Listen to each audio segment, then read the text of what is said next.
החלום שהנדל יורד ויש פה כבר מיתון. יש פה כבר מיתון. אני נשבע באלוהים. למה אנשים אוכלים בתים כמו משוגעים? כי עובדים עלינו, עובדים עלינו.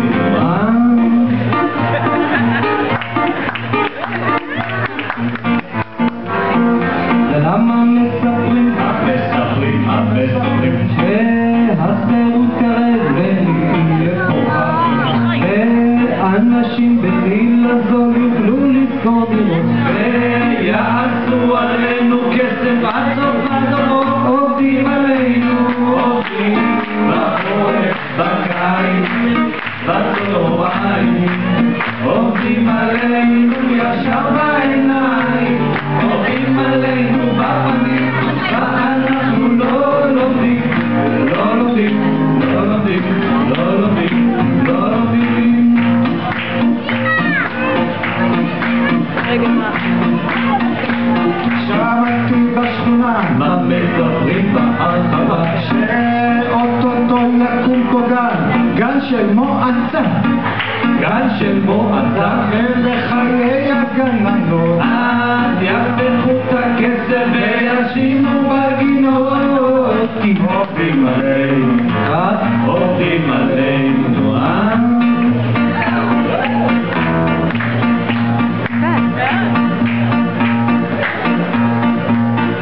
שמעתי באספה דוגמה חדש באספה אמרו שתהיה בן לכל חבר וחברה ודיבידנדים עוד יחלקו לחדשים. אז מתי כבר גומרים את ההסדר עם אנשים עובדים עלינו, עובדים בצהריים, בקיץ, בצהריים, עובדים עלינו ישר בעיניים, עובדים עלינו בפנים ואנחנו לא לומדים, לא לומדים, כן לא לומדים, לא לומדים, לא לומדים.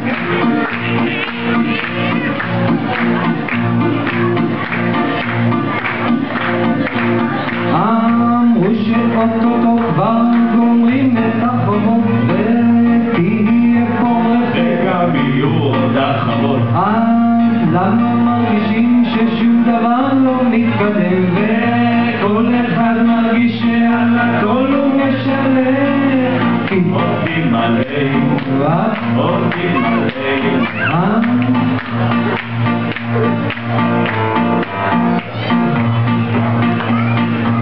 מקרה נשארנו כי זה אחלה של קיבוץ גם אם חושבים בפנים אומרים אחרת.